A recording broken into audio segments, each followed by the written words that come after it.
안녕하세요. 반갑습니다. 성도 여러분. 지난 한 주간 어떻게 평안하셨나요? 오늘 2월 9일 주일 예배 하나님의 말씀으로 또 은혜 받기를 원합니다. 오늘 하나님 말씀은 사도행전 6장 3절 말씀입니다. 사도행전 6장 3절 말씀 제가 봉독하겠습니다. 형제들아 너희 가운데서 성령과 지혜가 충만하여 칭찬받는 사람 7을 택하라. 우리가 이 일을 그들에게 맡기고 우리는 오로지 기도하는 일과 말씀 사역에 힘쓰리라 하니. 아멘. 예수님의 제자들이 이제 성령 충만해서 전도를 하기 시작했고 교회가 부흥하기 시작했습니다. 너무나 많이 부흥해서 12제자가 다 교회 일을 보기에 힘들 정도로 굉장히 부흥했습니다. 그 정도면 교회가 얼마나 클까요? 우리 한번 상상해 봅시다. 교역자가 교회에 적어도 12명은 된다는 거예요. 목사님이 담임 목사님, 부목사 12명 정도의 이하의 12명의 부목사가 있다고 생각해 보세요. 얼마나 큰 교회일까요? 요즘에도 그렇게 큰 교회인데 그 시절에 사도들이 다 목사의 역할들을 할 정도였으니까 굉장히 큰 교회였을 것이다 라고 상상을 해봅니다. 물론 이건 상상입니다. 자, 어쨌든 이 12명의 사도들이 이 교회 일, 여러가지 구제와 이런 행정적인 일들을 하기에 너무 힘들었다는 겁니다. 실수도 많이 생기게 되고 너무 바쁘다 보니까 그래서 이제 교회 봉사를 전담할 집사님들을 뽑자 해가지고 7명을 뽑았습니다. 그런데 어떻게 뽑을 것인가, 교회 일꾼은 어떻게 뽑을 것인가, 굉장히 뭘 기준으로 해서 뽑을 것인가 굉장히 중요하잖아요. 첫 번째 조건이 무엇이었냐 하는 거죠. 첫 번째 조건이 무엇이죠? 바로 믿음과 성령이 충만한 자 그랬습니다. 믿음과 성령이 충만한 자. 믿음과 성령 이렇게 아무리 제가 생각을 해봐도 우리의 신앙생활에 있어서 가장 중요한 기본적이고 기초적이고 중요한 요소가 아닌가 생각해 봅니다. 믿음과 성령 충만. 우리 신앙생활을 할 때 우리는 좋은 신앙이 되기를 원합니다. 좋은 믿음이 되기를 원합니다. 그런데 아주 간단하게 말해서 믿음과 성령이 충만한 삶을 산다 하면은 우리가 정말 하나님 앞에서 제대로 된 신앙생활을 하는 것이 아닐까 그렇게 생각을 해봅니다. 자, 믿음과 오늘의 주제는 믿음과 성령입니다. 자, 믿음과 성령 이 두 가지가 충만하면 신앙생활을 아주 잘할 수 있다라는 것인데요. 믿음이란 게 무엇입니까? 믿음에서 우리가 깊이 묵상해야 될 부분이 두 가지가 있습니다. 첫째는 믿음하면 어디까지 믿을 것인가 하는 거예요. 여러분 신앙생활 하면서 적당히 해 이런 말을 많이 듣잖아요. 적당히가 뭐죠? 하나님께서는 적당한 믿음을 가지라라고 성경에 기록한 예가 없어요. 성경의 믿음은 뭐예요? 절대적인 믿음을 요구하셨지 적당한 믿음을 요구한 적이 없어요. 그 절대적인 믿음, 나는 믿음이 좋은 사람이 되고 싶어. 나는 정말 구원받은 사람이 되고 싶어. 그 기준이 뭐냐? 아주 딱 하나예요. 절대적인 믿음인데 어느 정도 믿음이냐? 보이지 않는 것도 믿을 수 있는 믿음. 이걸 말하는 거예요. 하나님께서 우리에게 요구하시는 믿음은 절대적인 믿음을 요구하시는데 그 믿음이 어느 정도냐? 보이지 않은 것도 믿을 수 있는 믿음. 하나님이 이거는 A야 라고 말하면 A라고 믿을 수 있는 믿음. 그거예요. 내 삶 속에서 정말 불가능할 것 같은 건데 하나님이 이걸 하시겠다라고 했을 때 믿을 수 있는 믿음. 아브라함의 믿음이죠. 이러한 믿음을 갖는 것, 이거 절대적인 믿음이라는 거예요. 히브리서 11장에 보면 이거 믿음장이잖아요. 히브리서 11장. 아브라함은 뭘 보고서 어느 정도 믿었다? 가야 될 바를 알지 못했으나 믿고 떠났다 그랬어요. 하나님이 떠나라고 하니까 아브라함은 어디로 가라는지 모르겠어요. 하나님이 인도하실 땅, 하나님이 인도하실 그 땅, 거기가 어딘지 몰라요. 그냥 가라고 하니까 첫걸음 딱 더딛고 갔어요. 이게 믿음이라는 거예요. 돈이 하나도 없어요. 그런데 교실을 지어야 돼. 지어. 라는 것이 하나님의 명령으로 들렸을 때 삽시부터 시작하는 거예요. 이걸 아브라함의 믿음이라고 말하는 겁니다. 이걸 하나님께서는 믿음이라고 이야기하세요. 그 이하는 믿음이라고 이야기 안 해요. 내가 생각으로는 마음으로 믿잖아. 이건 믿음이 아니에요. 두 번째 조건. 이야기하려고 하는 거예요. 믿음이란 무엇일까요? 행동하는 거예요. 순종하는 거예요. 믿는다 하면서도 행동하지 않은 것, 그런 걸 믿음이라고 하지 않습니다. 믿음의 삶이라는 거. 자, 야고보서 2장 17절을 보면요. 여러분 찾아보시기 바랍니다. 야고보서 2장 17절을 보면 내 형제들아 만일 사람이 믿음이 있노라 하고 행함이 없으면 무슨 유익이 있으리요? 그 믿음이 능히 자기를 구원하겠느냐? 라고 말했습니다. 굉장히 직설적인 이야기잖아요. 믿음이란 게 뭐냐? 그 믿음이란 건 두 가지 요소가 꼭 필요한데, 첫째는 보이지 않는 것까지 완벽하게 하나님이 기다라고만 하면 긴 줄로 아는 것, 받아들이는 것, 신뢰하고, 그리고 그것이 믿음이라는 거예요. 마음으로 믿는다는 거는 적당히 믿는 것이 믿음이 아니에요. 하나님 말씀하신 믿음, 구원에 이르는 믿음은 적당히 믿어라가 아니에요. 성경에는 그런 말 한 적이 없습니다, 여러분. 완벽하게 믿어라. 어느 정도까지 보이지 않아도 눈 감고서도 여기가 길이야. 낭떠러지가 바로 앞에 낭떠러지 앞에 섰는데 한 걸음 내 뒤져. 그래서 뒤질 수 있는 게 믿음이라는 거예요. 죽을 수 있잖아요. 일반 상식적으로 죽는 길이에요. 파산하는 길이에요. 사업이 파산하는 길이고 죽는 길이에요. 이거 내가 시작했다가 부도날 길이에요. 그런데 하나님이 이것이 길이다라고 말하면 가야 되는 것, 이것이 믿음이라는 거예요. 굉장히 무모하죠?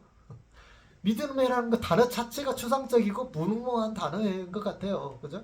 믿음이라는 것 자체가 무모해요. 누가 생각하기에? 사람들이 생각할 때. 그런데 믿음의 사람이 생각할 때 믿음은 굉장히 합리적인 겁니다. 절대 무모하지 않아요.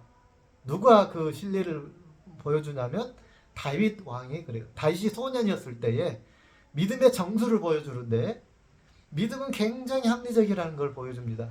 다윗 왕이. 그죠? 제가 여러 번 설교를 드렸습니다. 다윗 왕이 골리앗을 골리앗과 싸우기 전에 뭐라고 사울 왕 앞에서 이야기합니까? 나는 내가 양치기를 할 때 수도 없이 곰도 잡았고 맹수도 제가 잡았습니다. 그래요. 이 물맷돌 하나로 걔네들 다 물리쳤어요. 그래서 나의 양을 보호했어요. 이게 어떤 능력이냐? 하나님께서 내게 그 능력을 주셨습니다. 라고 고백하는 거예요. 분명히 그 당시에 여러 명의 그런 다윗 말고도 꽤 용맹한 이름 날리는 양치기들이 있었을 거란 말이에요. 그죠? 다윗만 그렇겠습니까? 모든 양치기들이 다 물맷돌을 사용했었는데 그 중에는 우리가 군대 가도 사격 잘한 사람 못한 사람 있잖아요. 다윗은 사격을 굉장히 잘한 사람이었어요. 이게 그러기 위해서 얼마나 갈고 닦았겠느냐 하는 겁니다. 자기가 노력하고 닦고 정말 목숨 걸고 내 양을 지키겠다는 그 일념으로 실력을 닦았더니 그들은 맹수까지도 다윗은 죽일 만큼 그런 내노라 하는 유명한 그런 양치가 됐다는 말이에요. 근데 더 중요한 건 뭐냐? 그걸 믿음으로 고백할 수 있는 사람이었다는 겁니다. 다윗은.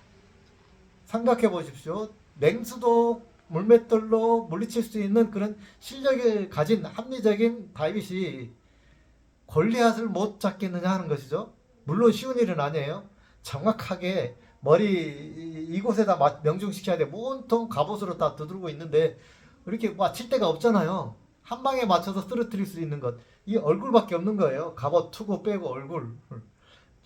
감사하게도 이 투구가 여기까지만 돼 있었나 봐요. 로마 투구 보면 막 코까지 눈만 내놓는 그런 갑옷도 있는데 그래도 참 감사한 일이었죠. 예, 얼굴이라도 목표물이 목과 얼굴은 그래도 맞출 수 있는 거였다는 거죠. 쉬운 일은 아니었을 거예요. 다른 건 맞춰봐야 별로 효과가 없는 것이죠. 그런데 그걸 맞췄어요. 그걸 평소에 맹수의 치명적인 그런 아킬레스건을 맞출 수 있는 실력을 다윗은 갖췄다는 거예요. 굉장히 합리적인 믿음이죠. 네. 안 믿는 사람이 볼 때는 불가능했어요. 그때 모든 하나님을 신뢰하지 못했던 사울 왕을 포함해서 모든 장수들, 이스라엘 백성들, 또 다윗의 형들까지도 이 믿음 무모한 믿음이야. 그건 그렇게 이야기했어요. 다윗이 정말 합리적이고 확실한 믿음이라는 것을 보지 못했어요. 다윗은 다른 사람들은 다 눈이 가려져 있어요. 바로 앞에 낭떠러지라고 이야기해요. 그러나 다윗의 눈은 뭐예요? 바로 앞에 다리가 있다는 걸 보았다는 거예요. 이게 믿음의 눈이에요. 여러분. 보이지 않는다 할지라도 세상 사람들은 보이지 않지만 믿음의 사람에게는 보일 수 있는 것, 이게 믿음이라는 거예요. 믿음의 사람이 그렇게 무모하지 않습니다, 여러분. 다시 말씀드릴게요. 세상 사람들은 보이지 않지만 믿음의 사람에게는 보이는 눈, 그 믿음, 그거를 믿는 믿음, 그것이 믿음이라는 겁니다. 두 번째 믿음은 뭐예요? 행동하는 믿음. 아무리 믿음 있다고 떠벌려 봐야 이렇게 믿음 없는 사람들이 나 믿음 있어, 나 믿음 있어, 예수님 믿어, 나도 교회 다녀 라고 말하는 그런 것하고 진짜 믿음 있는 사람 다윗의 행동하고는 다르다는 거예요. 아브라함의 행동 보이지 않아요. 근데 하나님이 나를 이끄실 거를 믿어요. 그래서 첫걸음을 띄었어요. 모든 가족들을 다 이끌고 세간을 다 정리해서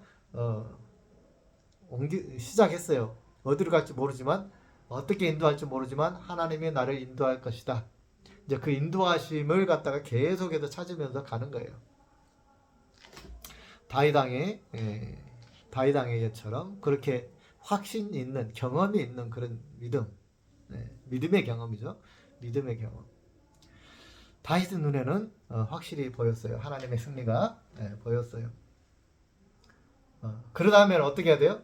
행동으로 옮기는 거예요. 첫걸음을 떼고 다윗을 사울에게 나아가는 거예요. 그래서 내가 싸우겠노라고 액션을 취하는 것입니다. 행동으로 하는 겁니다. 거기까지가 믿음이다 라고 말합니다.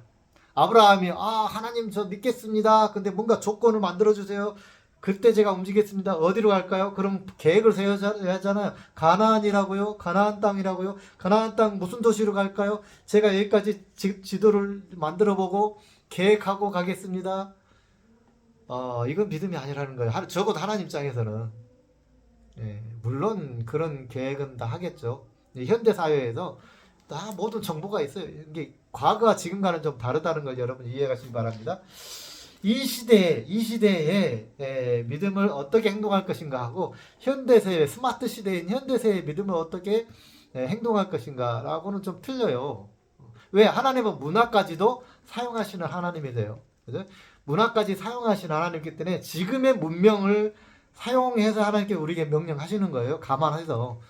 그시 다윗 시대과 아브라함 시대에는 다윗과 아브라함 시대의 문명을 감안하고 명령을 내리셔요. 그럼 그 시대는 나침반도 없던 시대예요. 그러니까 그냥 떠나라 하면 하나님께서 기름기둥으로 인도하시는 거예요. 또는 환경을 통해서 인도하시는 거예요. 지금은 어때요? 행해라 그러면 지금은 뭐예요? 지도 먼저 봐야죠, 여러분. 당연히. 그러나 어쨌든 뭐예요? 지도를 보고 가는 것. 여기가 목표구나. 목표가 아닐 수도 있어요. 하나님께 가르쳐주지 않을 수 있어요. 그러면 어떻게 해요? 가르쳐주지 않더라도 그 일을 행하는 거예요. 지금 돈 없어요. 돈 없지만 하나님이 깊은 감동을 주었어. 교실을 지어라. 건축을 해라. 교회를 건축해라. 했으면은 시작하는 거예요. 그게 하나님 믿음이라는 거죠. 믿음의 행함이라는 거죠. 행함까지 있어야 우리는 믿음이라고 주님께서는 인정하신다 그 말입니다.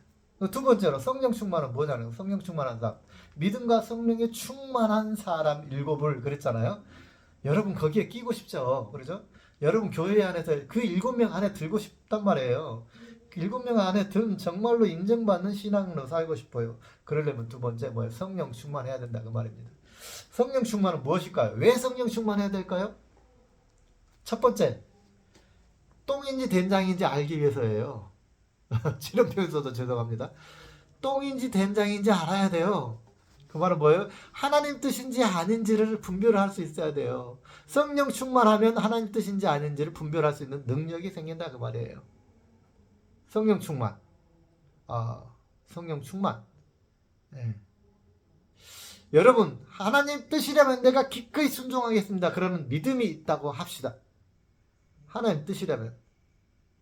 근데 하나님 뜻인지 아닌지를 몰라요. 미안하게 죄송스럽게도 문제는 하나님의 뜻인지 아닌지 어떤 결정해야 될 중요한 결정사항 앞에서 이것이 하나님 뜻인지 저것이 하나님 뜻인지를 분별할 능력이 없어요. 믿음만 있는 사람은 그래요. 그럴 수 있어요. 물론 모든 것이 이렇게 서로 유기적인 신앙이라는 건 유기적인 거예요. 유기적인 거기 때문에 정말 믿음이 좋으면 하나님 뜻을 알게 돼 있는데 우리가 좀 분별해서 생각해 보자는 겁니다. 성령 충만은 왜 받게 하느냐? 하나님의 뜻인지 아닌지를 분별하게 어떤 선택이 하나님 뜻인지를 알게 하시 주신다는 거예요. 그럴 능력을 주신다는 거예요. 그게 바로 성령 충만의 첫 번째예요. 두 번째는 뭐냐? 실제로 그 일을 담대하게 할 수 있는 실제적인 파워를 주신다는 거예요. 성령 능력은 우리가 보통 은사 이렇게 이야기하잖아요. 은사.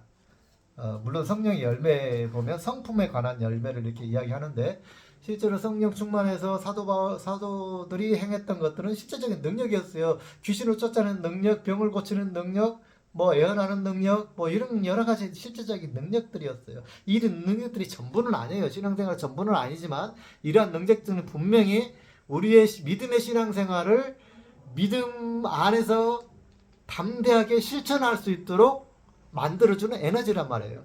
파워란 말이에요.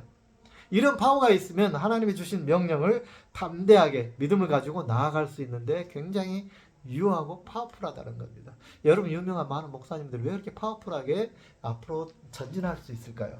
바로 성령 충만하기 때문이라는 것이죠. 성령 충만은 곧 파워예요. 파워, 힘, 에너지. 자동차에서도 휘발유 그러잖아요. 모터에서 전기 같은 존재. 이런 존재가 성령님이라는 거예요. 여러분 신앙생활 하실 때 그렇기 때문에 좋은 신앙생활을 하고 싶다 한다면 이 믿음이 있어야 되고 성령이 충만해야 된다 그 말이에요. 이 두 가지가 갖춰져야 정말 파워풀한 하나님의 사람, 성령님의 사람, 하나님의 제자, 예수 그리스도의 제자가 될 수 있다는 것입니다.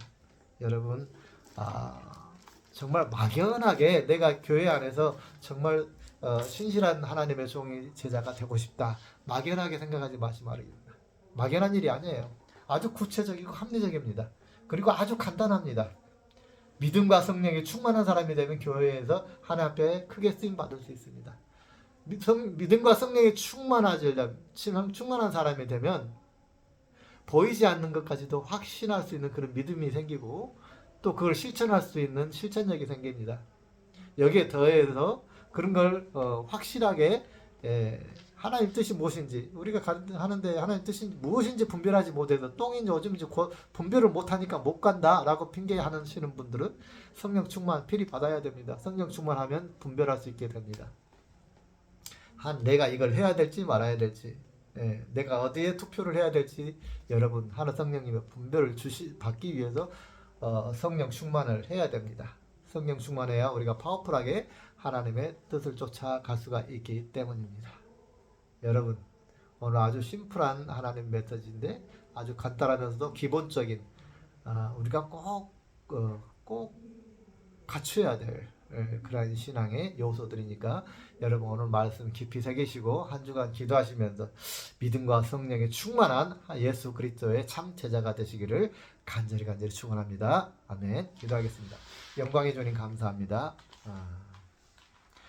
믿음과 성령에 충만한 하나님의 참된 제자들, 구원받은 제자들이 되기를 원합니다. 기도로, 말씀과 기도로 이 모든 것이 충만해지기를 원합니다. 말씀 없이 하나님 뜻을 알 수 없으며 기도 없이 성령의 충만함을 얻을 수 없습니다. 주님, 우리가 매일매일 말씀과 기도를 통해서 믿음과 성령으로 충만한 하나님의 제자들이 되게 하여 주옵소서. 이제는 우리 주 예수 그리스도의 은혜와 하나님 아버지의 무한하신 사랑과 성령님의 교통하심이 믿음과 성령으로 충만한 아버지의 참된 제자가 되기를 사모하는 아버지의 사랑하는 자녀들 머리 위에 이제부터 영원까지 함께 하시기를 간절히 축원하옵나이다. 아멘. 할렐루야. 한 주간도 승리하시기 바랍니다.